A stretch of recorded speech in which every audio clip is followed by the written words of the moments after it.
नमस्कार, आयुर्वेद गुरु में आपका स्वागत है।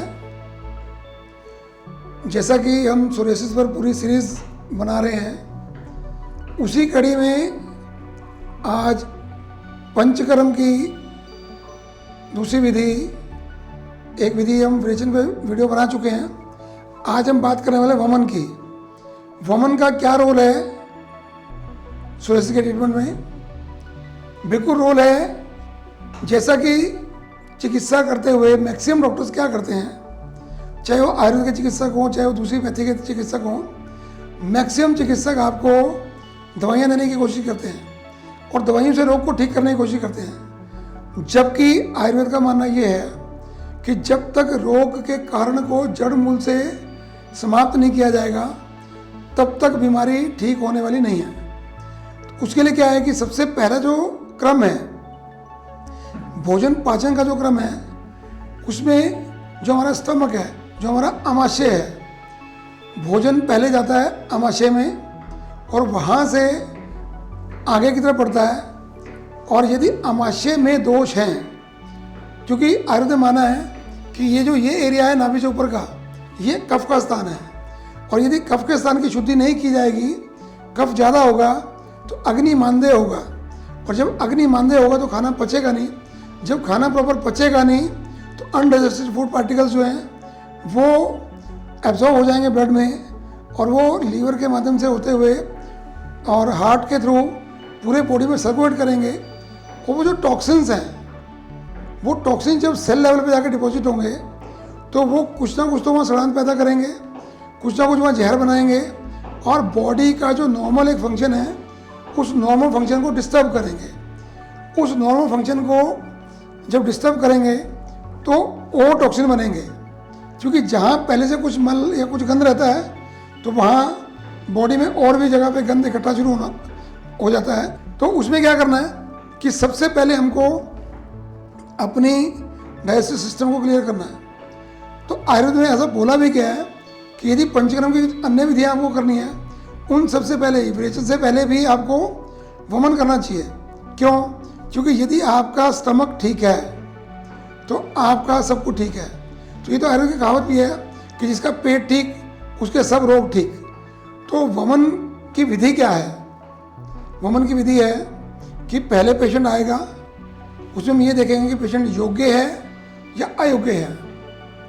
योग्य अयोग्य का मतलब क्या हुआ कि पेशेंट की एज क्या है, पेशेंट की बीमारी कितनी है, कितनी पुरानी बीमारी है, कितने समय से उसको रोग है, क्या उसका बल ठीक है, क्या उसमें सहनशीलता ठीक है, क्या वो हाइपरटेंसिव पेशेंट है या नॉर्मल पे वो है, हाइपोटेंशन तो नहीं है, बीपी लो तो नहीं है, कहीं ओवरवेट तो नहीं है, अति स्थूल की स्थिति तो नहीं है, अति कृष्ण तो नहीं है।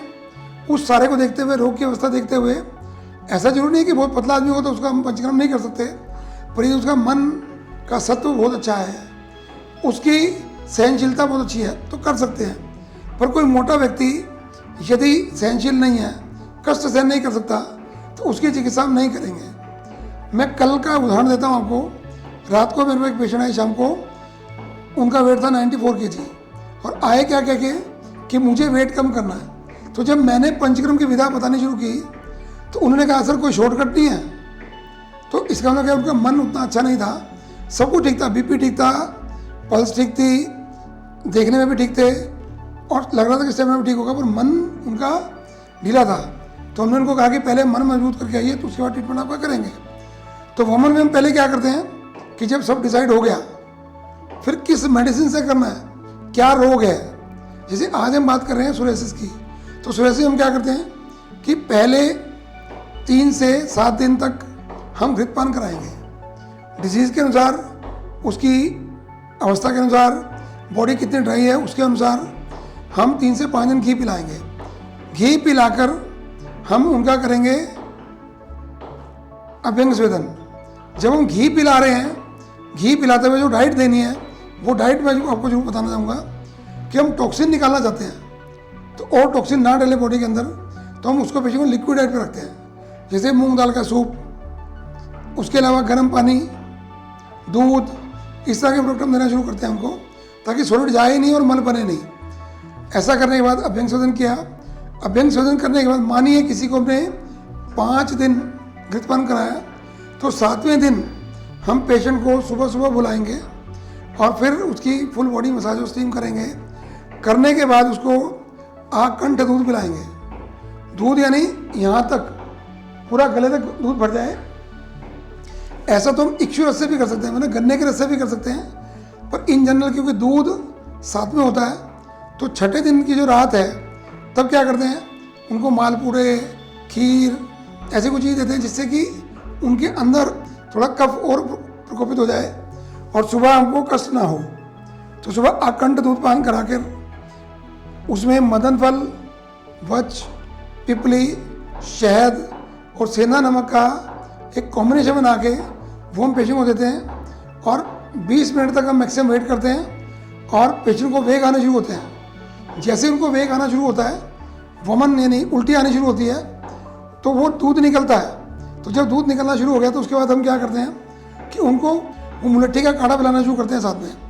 मुलट्ठी का काढ़ा भी वामक है, वो अंदर से टॉक्सिन्स को निकाल के बाहर लाता है। जब लास्ट में कफ निकलना शुरू होता है और फिर पित्त निकालने के लिए हम क्या करते हैं, थोड़ा सा सेंधा नमक घुला हुआ पानी पिलाते हैं कि ताकि जो कोई कफ चिपका रह गया होगा वो निकले।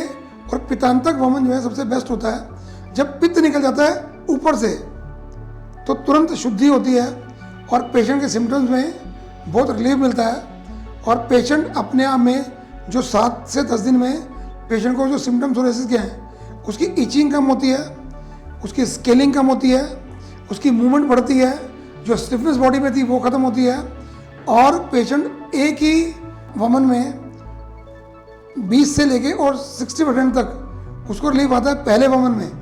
तो आप देखिए कि पंचकर्म की जो विधा है वो कितनी कारगर है, शोधन चिकित्सा का कितना महत्व है जीवन में, वो समझ लीजिए। ये जरूरी नहीं है कि हमको सोरेसिस हो गई तभी हम वमन या विरेचन या पंचकर्म कराएंगे। यदि आप इन नामुराद बीमारियों से बचना चाहते हैं तो आपको सीजनल वमन और सीजनल विरेचन कराना चाहिए। जो बसंत ऋतु है यानी फरवरी से लेकर मार्च अप्रैल तक आप वमन करा लें तो आपको कभी कोई भी बीमारी, सोरेसिस ही नहीं कोई और बीमारी नहीं होगी। ऐसे जब गर्मियाँ ख़त्म होती हैं, सर्दियाँ शुरू होने लगती हैं, जैसे अक्टूबर का महीना है, नवंबर का महीना है, 2 महीने दिवाली के आसपास का टाइम जो होता है, उस समय विरेचन करा लें, पित्त का शोधन कर दें तो रोग से बच जाएंगे। और नहीं कराएंगे तो क्या होगा, अंदर टॉक्सिन इकट्ठे होते रहेंगे और टॉक्सिन डिजीज बनाते रहेंगे। आपको सोरेसिस हो सकती है, आपको गठिया हो सकता है, आपको ट्यूमर हो सकता है, आपको कैंसर हो सकता है, अनेकों अनेक बीमारियाँ हो सकती हैं।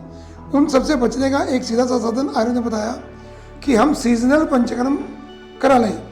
हम अपनी कार की, अपनी स्कूटर की, अपनी बाइक की सर्विस क्यों टाइम पे कराते हैं? आंसर होता है कि वो ठीक चलती रहे। तो क्या मेरी बॉडी ठीक चलनी चाहिए, नहीं चलनी चाहिए, उसके लिए हमने क्या किया? क्या उसके लिए हमने कभी सोचा कि हमको शोधन करना जरूरी है? बाहर से शरीर को नहा लेना, ब्रश कर लेना, साबुन शैम्पू से धो लेना इतना सफिशिएंट नहीं है। जो बॉडी के अंदर टॉक्सिन्स हैं उनको निकालना अत्यंत आवश्यक है। बीमारी बाहर से कम लगती है, जो इन्फेक्शन डिजीज है वही बाहर से लगेगी, पर जो लाइफस्टाइल डिजीज़ हैं वो तो अंदर से ही आती हैं। और आज का जीवन कैसा हो गया कि हम बाहर का खाना खा रहे हैं, जंक फूड खा रहे हैं और लेज़ी लाइफस्टाइल है, एसी में सारा दिन बैठना होता है, तो उससे क्या पसीना आता नहीं है खुल के। जब पसीना नहीं निकलेगा तो क्या होगा, टॉक्सिन डिपॉजिट होंगे और उन टॉक्सिन को निकालने के लिए वमन और विरेचन से अच्छा कोई ट्रीटमेंट नहीं है। मैं आपको एक बार ज़रूर ये कहना चाहूँगा कि हम लोगों ने यहाँ पे वीकेंड पैकेज शुरू किए हैं पंचकर्मा के। आप फ्राइडे इवनिंग यहाँ आएंगे हमारे पास आयुर्वेद गुरु में, सैटरडे संडे 2 दिन हम आपको पंचकर्म की कुछ विधियाँ यहाँ पालन कराएंगे, साथ में योग कराएंगे, मेडिटेशन कराएंगे। उसके अलावा हम आपको ऐसा लाइफस्टाइल देंगे कि आप अपने घर पे वो लाइफस्टाइल फॉलो कर पाएंगे और रोगों से बच पाएंगे। ये पैकेज सिंगल के लिए भी है और कपल के लिए भी है। आज उसका प्राइस हमने रखा हुआ है सिंगल के लिए 2 डेज़ का स्टे, 2 नाइट्स का स्टे जो है वो 5000 का है। यदि आप कपल में आते हो तो वो जस्ट 7000 का है। यहाँ को हम एक्सरसाइज भी करा रहे हैं, जिम भी करा रहे हैं, योग भी करा रहे हैं, आयुर्वेदिक ऑर्गेनिक डाइट भी दे रहे हैं। पंचकर्म में शिरोधारा, नस्से, सद्य विरेचन, सद्य वमन ये भी हम कराते हैं उसके अंदर।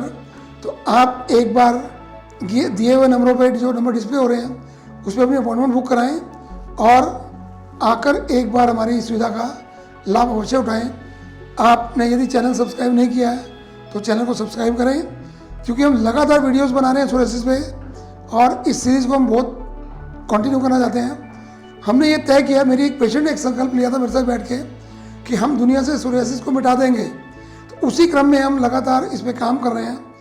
आप आयुर्वेद से जुड़ें और हम और लोगों को भी ठीक कर पाएँ, उसमें भी आप हमारे सहभागी बने। बहुत बहुत धन्यवाद।